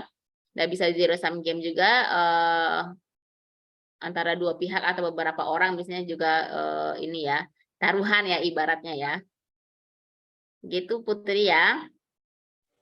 Iya, Ibu. Tapi tadi di sesi pertama ada yang bertanya tentang game ya, tapi gamenya itu menggunakan karena pertanyaan Putri ini udah mencakup uang ya, ada pihak yang dirugikan, udah bertaruhnya udah uang beneran gitu ya.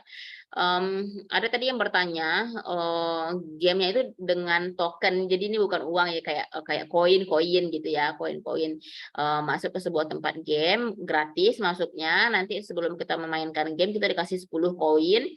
Jadi sebelum main game yang pertama kita misalnya meletakkan 2 koin, jadi kalau kita menang kita bisa dapat 10 koin gitu. Tapi biasanya di sini koinnya nggak ada manfaatnya, nggak bisa ditukarkan dengan apa-apa juga, cuman have fun aja gitu. Berarti di sini enggak maisir di sini karena nggak ada yang dirugikan, nggak ada zero sum game-nya, nggak ada spekulasinya, nggak ada pendapatan pemenang dari kontribusi juga, emang pure apa itu namanya main gitu ya, karena koinnya juga nggak berharga kecuali koin mungkin bisa ditukarkan jadi boneka atau jadi apa, itu berarti bisa jadi maisir juga gitu ya. Bu, izin nanya lagi boleh enggak, Bu? Iya. Nah, kan tadi itu kan kalau koin kalau misalnya dia nggak bisa ditukarkan dengan benda itu kan berarti nggak termasuk maisir, Bu ya. Nah, kalau misalnya kayak koin Shopee gitu, Bu, kan itu bisa ditukarkan dengan potongan harga barang.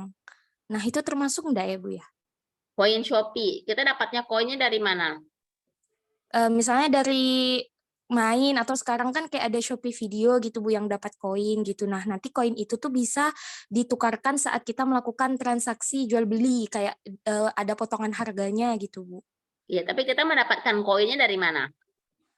Bisa dari main game yang ada di Shopee itu Bu, bisa juga dari video-video yang Shopee upload. Jadi ketika kita nonton videonya kita mendapatkan koin gitu ya? Iya. Itu kira-kira koin itu statusnya apa ya? Hadiah. Hadiah ya enggak? Kita main game, kita dikasih hadiah ya oleh si Shopee-nya, atau kita nonton video, nonton video aku nih, ntar dikasih hadiah gitu ya ibaratnya. Kemudian yang hadiahnya juga bisa ditukarkan di situ. Itu kira-kira spekulasi apa enggak? Apa ada pendapatan pemenang atau zero sum game enggak? Enggak. Ada sih. Iya, enggak kan? Sebenarnya koin itu ibaratnya kalau mau singkatnya ya nggak usah pakai koin. Kalau kamu main game ini kan nanti kamu dapat potongan harga loh gitu kan. Cuman dia mengsimplifikasi koin gitu ya dijadikan. Tapi koin itu supaya berharga, supaya menjadi berharga dan orang tertarik, mereka menjadikan koin ini bisa untuk misalnya jadi menurunkan harga atau jadi gratis ongkir ya, dan itu tuh marketing ya, marketing maksudnya di sini misalnya saya jualan ya, jualan buah misalnya di pinggir jalan. Kalau kamu liatin saya jualan buah, tongkrongin aja depan toko, nih saya kasih nanti kamu koin ya, kertas, nanti kamu kalau beli buah saya diskon. Itu boleh apa enggak? Boleh ya Bu ya. Boleh ya, karena itu suka-suka saya teknik marketing saya kan. Jadi kalau kamu nongkrong di sini sejam, saya kasih kamu kupon satu, dan kuponnya seharga 1.000. Jadi kamu kalau mau beli buah ke saya diskon 1.000 gitu ya. Suka-suka karena itu teknik marketing, dan itu insya Allah tidak memenuhi kriteria spekulasi atau zero sum game atau pendapatan pengguna kontribusi dari peserta ya. Jadi untuk kita sebenarnya kalau belajar fikih ini banyak yang tematik ya, dan case itu banyak sekali case-case di sekitar kita yang mungkin kalau dibukukan nggak cukup ya. Jadi kamus apa itu namanya tema-tema aktivitas ekonomi ya. Makanya di sini saya berusaha menyampaikan dalam bentuk checklist lah ibaratnya. Jadi teman-teman kalau mau mengidentifikasi ini maisir apa enggak ya, aktivitas ini kayak yang tadi ya, kayak koin Shopee. Di dalam koin Shopee ada spekulasi apa enggak? Nggak ada sih, kita tidak mempertaruhkan apa-apa di situ, benar nggak? Kita hanya nonton video doang dan kita berharap dapat koin gitu ya, dan kita tidak dirugikan juga kan. Misalnya kayak zero sum game, kita nggak mengalahkan siapa-siapa juga, dan kita nggak menang mendapatkan apa-apa dari kontribusi peserta yang lain yang seperti lomba juga gitu kan. Jadi ketika kita tidak menemukan kriteria ini di dalam aktivitas tersebut, berarti itu nggak maisir insya Allah ya teman-teman ya. Baik, Bu. Oke, selanjutnya kita masuk ke ini beberapa tadi udah kita sekalian ya, atau masih dalam aktivitas ekonomi. Selanjutnya ini kita masuk ke gharar. Ini sebenarnya gharar ini banyak juga dalilnya ya. Salah satunya Rasulullah Shallallahu Alaihi Wasallam an bai al gharar ya. Jadi jual beli gharar itu dilarang oleh Rasulullah. Nah, untuk kenalan sama si gharar ini apa ya gitu. Nah, kita ada lagi nih kriteria yang bisa kita kenalan sama si gharar. Kalau teman-teman sendiri gharar itu yang teman-teman ketahui apa nih artinya gharar itu? Tidak pasti atau tidak terlihat gitu. Ragu-ragu, tidak pasti Bu. Ragu-ragu, nggak pasti ya, gharar ya. Pertama, kalau gharar yang dilarang yang dimaksud dalam hadis ini ya, yang termasuk dalam akad yang terlarang, ghararnya, ketidakpastiannya itu terjadi dalam transaksi bisnis dan bagi hasil. Only ya, aja. Misalnya ada gharar dalam transaksi sosial, misalnya nih, misalnya nanti kalau gajian saya maulah apa itu namanya, saya rencananya mau sedekah lah di masjid ini 100.000 gitu. Atau misalnya saya mau belikan anak yatim lah makan siang misalnya kayak itu kan transaksinya sosial ya. Ada gharar nggak di situ? Ada, karena saya belum gajian, jadi nggak jelas kapan saya gajiannya, nggak jelas, dan apakah saya akan gajian apa enggak juga wallahu alam kan. Tapi saya udah mention saya akan misalnya kayak kalau sedekah di masjid atau akan belikan makan siang anak yatim. Ada gharar di situ, ada, tapi nggak dilarang karena bukan dalam transaksi bisnis. Oke? Nah, ketika dia dalam transaksi bisnis, misalnya kita langsung masuk ke contoh supaya gampang ya. Yang paling sering dijadikan contoh dalam tema gharar ini adalah asuransi. Asuransi itu yang dijual adalah risiko, benar nggak? Risiko orang sakit, orang meninggal, dan segala macam misalnya ya. Gharar nggak? Jadi kita membayar premi sekarang misalnya 500.000 sebulan untuk mendapatkan sesuatu yang kita nggak tahu kapan, karena kita nggak tahu kapan sakit, kita nggak tahu kapan meninggal gitu ya, dan itu ada gharar di situ. Nah, masuk ke kriteria berikutnya, dan itu ghararnya levelnya berat ya, levelnya berat karena dia masih bisa dihindarkan ya, masih bisa dihindarkan transaksi seperti itu. Tapi maksudnya di sini levelnya yang ringan, yang tidak dapat dihindarkan, misalnya gharar yang ringan, kita mau beli HP ya, kita datang ke toko HP, kita mau dapat HP yang kotaknya disegel apa enggak? Segel. Segel dong, nggak mau dong yang di display ya. Nah, yang disegel ini kita tahu, yakin nggak 100% isinya kayak gimana? Belum. Nggak yakin juga kan, karena dia disegel kan, mungkin hilang satu apanya kayak wallahu alam juga kan. Cuman orang ketika beli barang elektronik pasti yang dikasihnya yang disegel gitu, yang dan walaupun ada jaminan di display ini sama dengan yang di dalam kotak yang disegel, tapi tetap ada goror kan di situ. Tapi gorornya ringan kan. Kenapa kita katakan ringan? Yang pertama ada jaminan quality kesamaan produk dengan yang di display dengan yang di kotak, ya itu yang pertama. Dan yang kedua, semua orang bertransaksi seperti itu ketika membeli barang baru. Ya enggak, jadi yang di display bukan yang kita bawa pulang. Ya kan, seharusnya kalau nggak ada goror nih apa yang kita pegang itu yang kita bawa pulang. Ya enggak. Nah, beda juga misalnya kayak kita misalnya beli kulkas gitu kan, nanti oh ya sambilkan di gudang dulu ya Pak gitu kan, biasanya kayak gitu kan. Tapi ini gorornya ringan. Yang mana ketika goror ini ditiadakan bisa merusak pasar. Maksudnya ya seberapa muatlah orang jual elektronik semuanya dimasukin ke dalam barang dia ya, atau misalnya ketika saya jualan HP sehari itu misalnya ada yang 50 orang yang pengen lihat HP itu, masa semua kotak stok saya dibuka, ya rugi dong saya, ya nggak ada lagi yang mau beli nanti. Dan semua orang bertransaksi seperti itu. Nah itu dimaksud dengan goror ringan, dan goror ringan nggak apa-apa ya. Nah yang tidak boleh tadi adalah goror yang levelnya berat seperti tadi asuransi di perusahaan asuransi konvensional ya, karena ketika asuransi syariah dia beda lagi akadnya, bukan akadnya bukan jual resiko, tapi dia lebih ke ta'awun dan tolong menolong ya. Ini tentang horor. Ada pertanyaan teman-teman di sini? Izin Bu. Ya, ini yang lain nggak ada pertanyaan, ini yang rajin-rajin aja nih dari tadi. Yang lain yang tidur ini. Oke, silakan pertanyaan dari siapa duluan ini? Dari Kak Jihan, Bu. Silakan Kak Jihan. Terima kasih sebelumnya. Tadi kan yang berat itu contohnya asuransi ya Bu. Berarti kayak BPJS itu termasuk bukan Bu? BPJS ya. Tadi ini juga pertanyaan yang sama ya di sesi 1 ya. Kira-kira ada yang mau BPJS? Coba di googling Jihan, BPJS itu syariah apa enggak? Tadi yang saya suruh googling apa? Fatwa tentang forex ya, terakhir ya. Oke, coba di googling sekarang. BPJS syariah, ada nggak?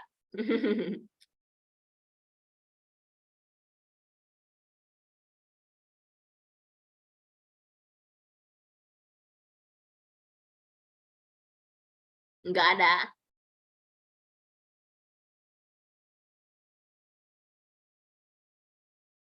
Apa yang ditemui di Google? Kayak belum ketemu sih Bu, kayaknya nggak ada deh. Ya, karena BPJS itu belum syariah ya, belum certified ya. Tadi saya menggambarkan apa ya? Kita tarik ke belakang sebentar ya. Di dalam Al-Quran, kalau ini misalnya Al-Quran, saya gambarkan ini Al-Quran ya. Oke, back dulu.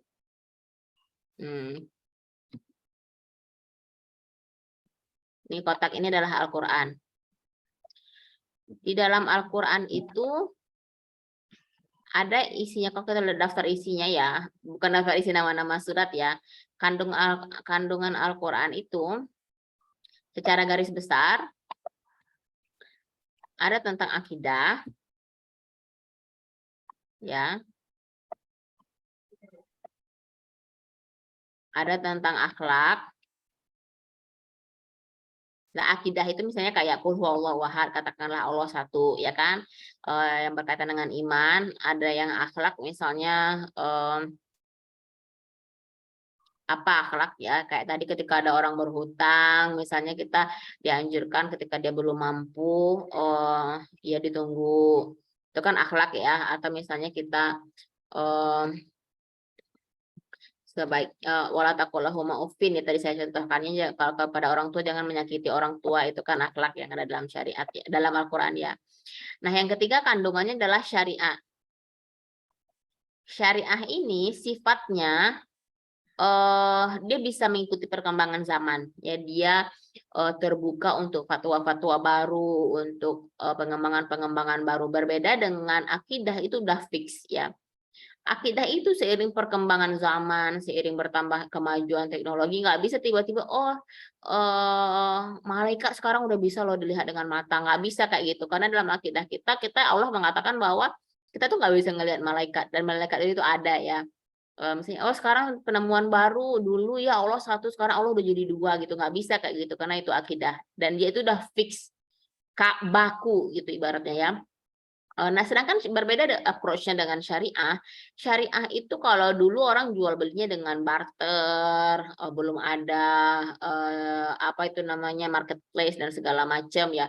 Nah, dan hukum syariat bisa mengikuti perkembangan zaman ya. Itu syariat. Kembali ke pertanyaan BPJS tadi, kenapa BPJS itu belum syariah ya?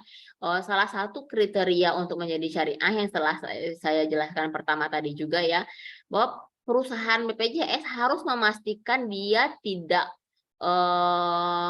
ada aktivitas yang bergelut dalam sesuatu yang tidak syariah compliance. Misalnya ketika orang bayar premi BPJS, jangan sampai BPJS itu berinvestasi di perusahaan misalnya minuman keras gitu ya, atau perusahaan judi gitu ya untuk memutar duit asuransinya. Dan itu salah satu kriteria perusahaan bisa mendapatkan label syariah dan BPJS belum ya. Nah, di sini case-nya berarti BPJS nggak halal dong gitu ya, perusahaan asuransinya, iya karena belum ada syariahnya. Terus gimana dong gitu ya. Nah, kemudian step berikutnya, karena belum ada BPJS syariah ya, BPJS itu darurat nggak kira-kira? Darurat, Bu. Darurat untuk beberapa kalangan ya, misalnya kita, kenapa kalau nggak punya BPJS bisa sekali sakit bisa kena beberapa juta misalnya ya, atau sekali sakit kita bisa nggak punya uang sama sekali untuk mendapatkan fasilitas kesehatan ya, dan BPJS adalah satu-satunya asuransi yang mungkin ramah di kantong kita misalnya, dan itu menjadi darurat karena itu kebutuhan ya. Ketika kita tidak punya BPJS, banyak resiko atau mudarat yang lebih besar yang bisa kita dapatkan di situ. Nah, di sini bolehnya kita menggunakan asuransi BPJS bukan karena BPJS-nya halal, tapi membolehkan kita menggunakan asuransi BPJS itu adalah muakkatan, dalam periode waktu tertentu, dalam periode waktu sampai ada BPJS syariah atau sampai ada perusahaan asuransi yang semurah BPJS tapi syariah gitu ya. Paham nggak teman-teman? Sama case-nya misalnya kita lagi di entah berantah, kita lapar banget, intinya berada dalam keadaan yang sangat genting, dan yang ada misalnya hanya sesuatu yang haram, misalnya tadi adanya minuman keras misalnya, yang mana ketika kita tidak meminum itu misalnya kita bisa meninggal atau segala macam, kan kita tahu ya, ini sudah apa itu namanya, sudah umum kita ketahui sebagai seorang muslim, dalam keadaan darurat kita boleh mengkonsumsi hal-hal yang dilarang ya. Jadi begitu juga dengan BPJS yang tadi, dalam hal-hal darurat kita bisa menggunakan BPJS, tapi keyakinan kita sebagai seorang muslim bukan karena BPJS-nya halal dalam tanda kutip ya, perusahaannya tadi karena memang belum certified halal ya, tapi karena kita lebih dalam keadaan darurat, dia dibolehkan karena darurat, atau dibolehkan sifatnya adalah dalam periode waktu sampai ada alternatif yang syariahnya ya. Sama juga dengan beberapa ya, ini saya berikan contoh juga ya, bahwa dalam syariat ini kita pendekatannya tidak sebaku akidah ya. Contohnya misalnya kalau yang tinggal di Jabodetabek, untuk masuk tol itu kita harus menggunakan e-money misalnya kan, uang elektronik ya, harus di tap tolnya, atau mau naik kereta ya harus di tap, yang mana belum ada e-money yang syariah misalnya ya. Nggak mungkin dong kita misalnya mau naik motor misalnya 3 jam berapa jam misalnya setiap hari, karena ini tolnya ini nggak syariah nih gitu kan, justru itu mendatangkan mudarat yang lebih banyak gitu. Jadi dibolehkan menggunakan iman itu sifatnya adalah muakkatan tadi, dalam periode waktu sampai ada, ketika ada sesuatu alternatif yang sesuai dengan syariah, kita harus wajib untuk pindah ke yang ada syariahnya. Begitu kita pendekatan kita dalam BPJS contohnya tadi ya. Jadi bukan bendanya BPJS itu sudah halal, tapi kita menggunakannya karena darurat, dan belum ada alternatif yang sesuai. Nah, ini beda lagi nanti kasusnya ketika kita adalah orang yang berkecukupan. Berkecukupan maksudnya adalah uangnya berlebih, bisa misalnya dari penghasilan kita bisa loh bayar premi misalnya 500.000 atau 1 juta 2 juta sebulan untuk asuransi syariah misalnya. Ketika kita mampu di situ, kita harus mengikuti asuransi yang syariah ya. Itu teman-teman ya, maksudnya ya, paham sampai di sini? Insya Allah paham, Bu. Paham, Bu. Jadi panjang penjelasannya ya. Bu, lagi boleh satu kali lagi nggak, Bu? Tapi ini sih yang mungkin nggak terkaitan dengan pembahasan kita, Bu. Boleh nggak kira-kira? Apa itu berkaitan dengan mana nih Kan- MC? Boleh enggak nih MC? Ya silakan Jihan. Oke, jadi kan tadi kan kalau dalam agama kita ya, kalau misalnya keadaannya darurat gitu kan, itu kan hukumnya itu jadi boleh gitu ya, Bu. Terus juga mungkin kayak BPJS ini kan udah menjadi aturan, mungkin aturan pemerintah kita gitu ya kan. Banyak juga yang jadi persyaratannya itu adalah BPJS ya.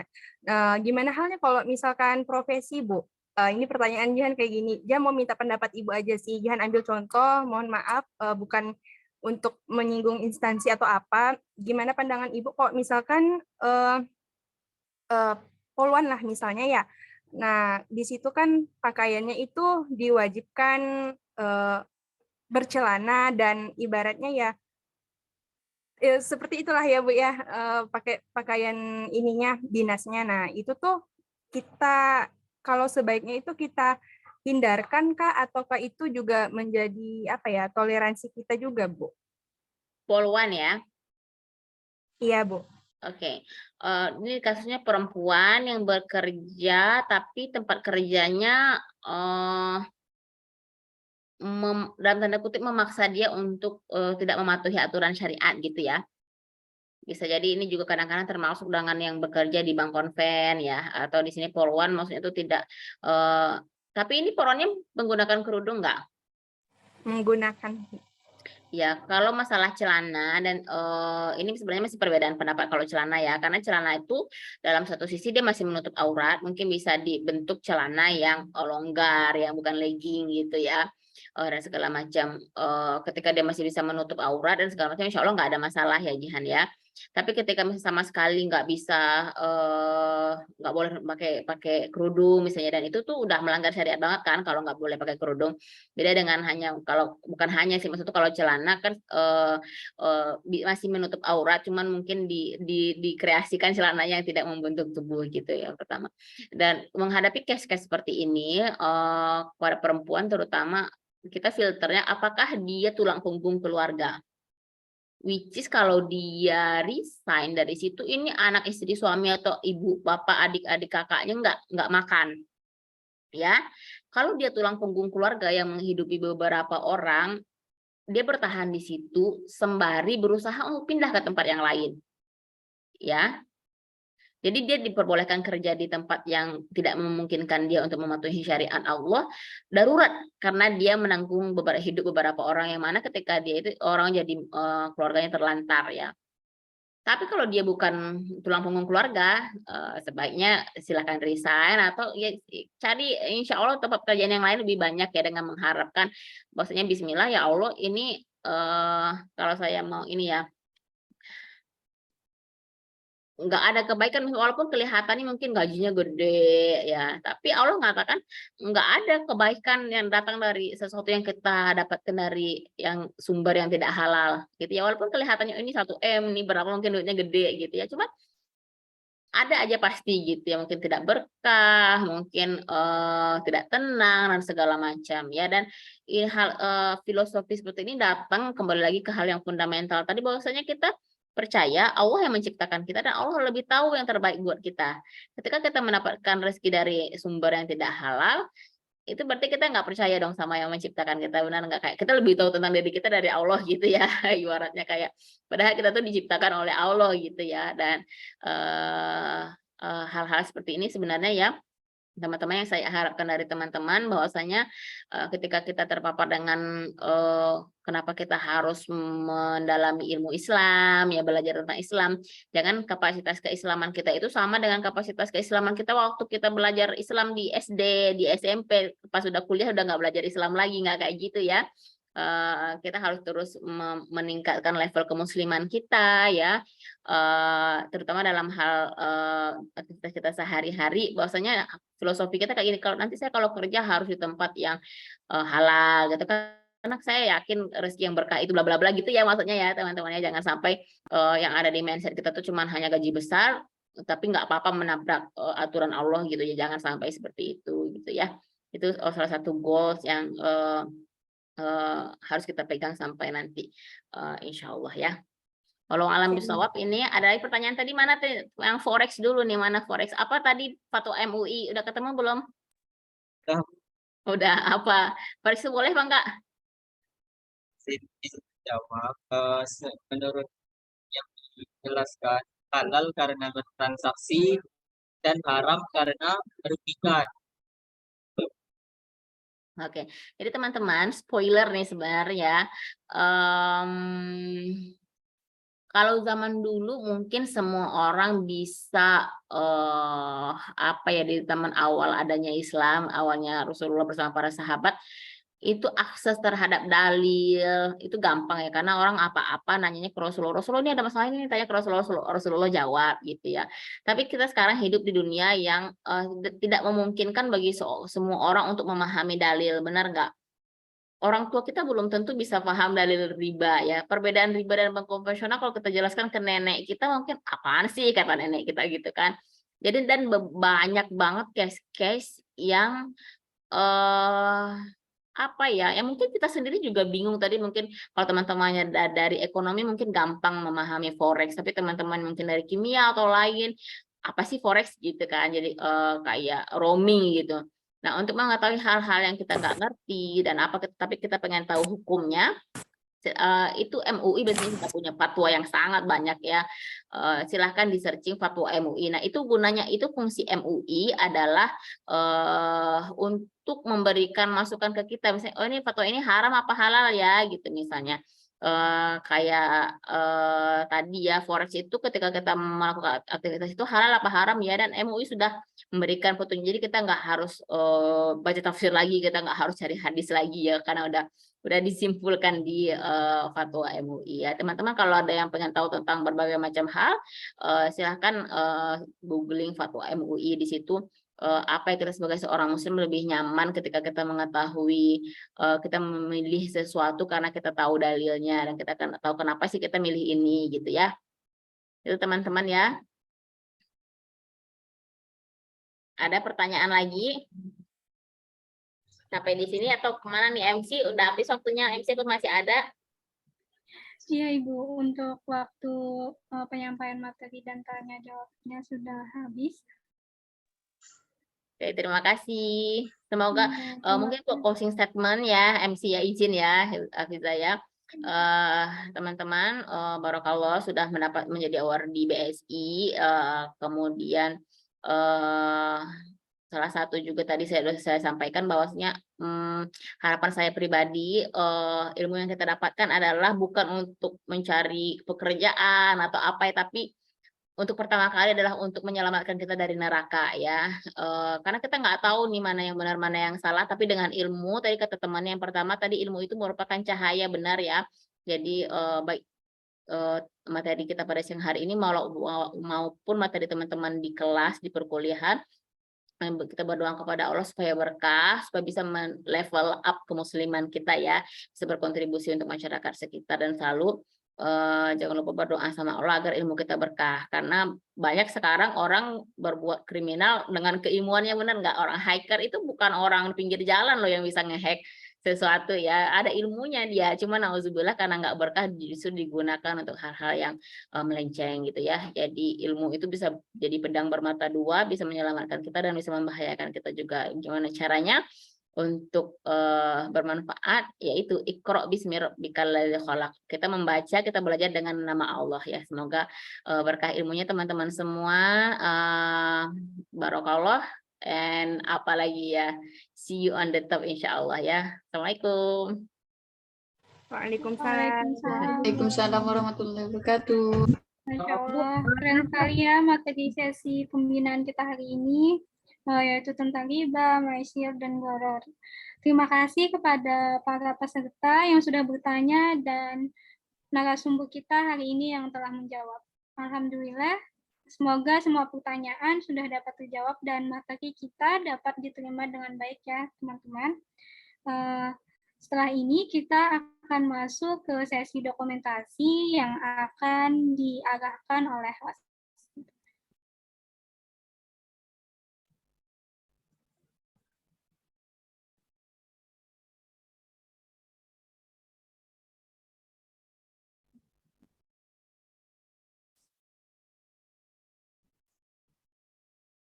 Teman-teman boleh on cam ya, bagi yang tidak terkendala.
Permisi, MC apa sudah bisa dimulai? Iya, bisa Kak. Oke, baik. Teman-teman semua, ini ada sekitar 3 slide. Saya foto dari slide pertama dulu ya. Baik, Ibu Kori, boleh senyumnya Ibu? Oke, saya hitung ya. 1, 2, 3. Oke, yang nggak bisa on cam mungkin bisa kasih reaction juga nggak apa-apa ya.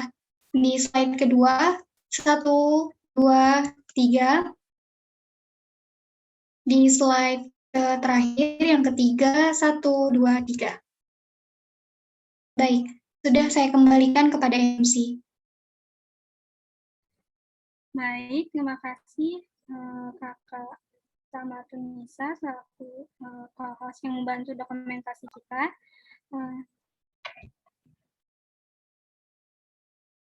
Kepada saya izin live ya MC sama. Ya baik Ibu, terima kasih. Terima kasih Bu. Izin ya. Assalamualaikum. Waalaikumsalam warahmatullahi wabarakatuh.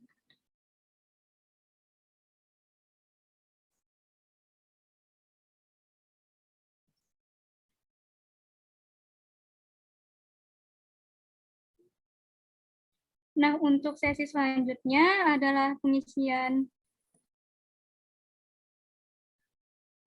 Untuk selanjutnya, aku mau mengingatkan kepada teman-teman awal semua, setelah pembinaan ini, link post-test akan dikirimkan melalui WhatsApp group.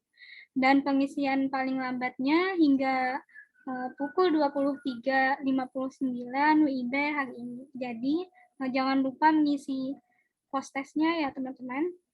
Untuk sesi selanjutnya, yaitu ada sesi pengisian presensi.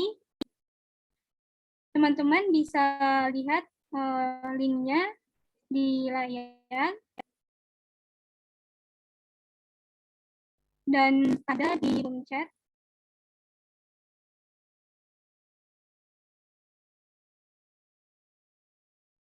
Untuk mengisi link presensi ini, untuk teman-teman mau dipersilahkan 2 menit.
Oke, baik. Sudah ada yang selesai untuk mengisi link presensinya. Bagi teman-teman yang belum, bisa saja dilanjutkan untuk sesi selanjutnya, yaitu ke sesi penutup. Boleh dong kasih caption-nya teman-teman bagaimana perasaannya setelah mengikuti pembinaan kita pada hari ini.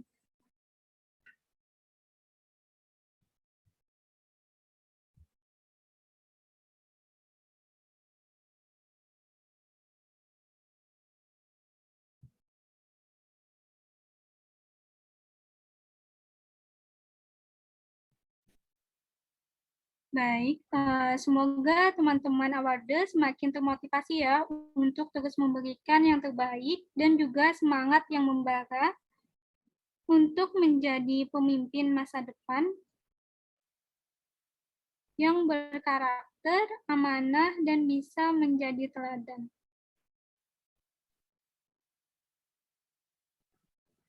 Semoga kita semua juga dapat berkontribusi dalam membangun keumatan khususnya di bidang industri ekonomi syariah. Amin.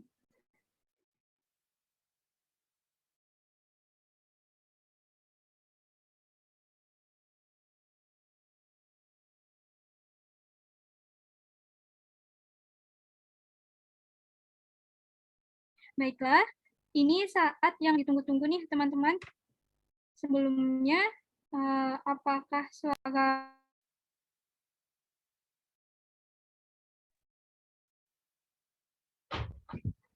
baik? Ini saat yang ditunggu-tunggu nih teman-teman, yaitu mengenai pengumuman 3 award teraktif di sesi pembinaan hari ini. Ayo, siapa nih yang jadi award teraktif hari ini? Langsung saja, selamat kepada 3 awarder yang teraktif, yaitu Jihan Nahda Salsabila, dan yang kedua yaitu Yuna Yulianti, dan yang ketiga adalah Muhammad Hamim Jazuli. Sebelumnya mohon maaf banget ya bagi teman-teman karena keterbatasan waktu hari ini 3 award teraktif. Untuk teman-teman yang belum terpilih, jangan sedih karena teman-teman sudah hebat pada siang ini dan sudah melakukan yang terbaik. Semoga teman-teman bisa semangat terus untuk mengikuti pembinaan-pembinaan selanjutnya. Dan saya ucapkan kembali selamat untuk awarder yang terpilih hari ini. Selanjutnya, panitia akan menghubungi kalian untuk memberikan reward. Baik, dan akhirnya kita sudah berada di penghujung acara. Terima kasih kepada teman-teman yang sudah menyempatkan hadir di pembinaan hari ini. Semoga materi hari ini, yaitu tentang riba, maisir, dan gharar, itu dapat kita amalkan dan menjadi pengetahuan kita ke depannya. Yang perlu kita ingat adalah dari pemateri kita hari ini, tidak ada kebaikan yang datang dari sesuatu yang tidak halal. Nah, itulah tadi sesi pembinaan kita pada hari ini. Semoga dapat bermanfaat bagi kita semua. Kita akhiri pembinaan kita hari ini dengan membaca doa kafaratul majlis. Subhanallahumma wa bihamdika asyhadu an la ilaha illa anta wa astaghfiruka wa atubu ilaik. Saya pamit undur diri, sampai bertemu di acara pembinaan selanjutnya. Semangat selalu. Wassalamualaikum warahmatullahi wabarakatuh. Waalaikumsalam warahmatullahi wabarakatuh.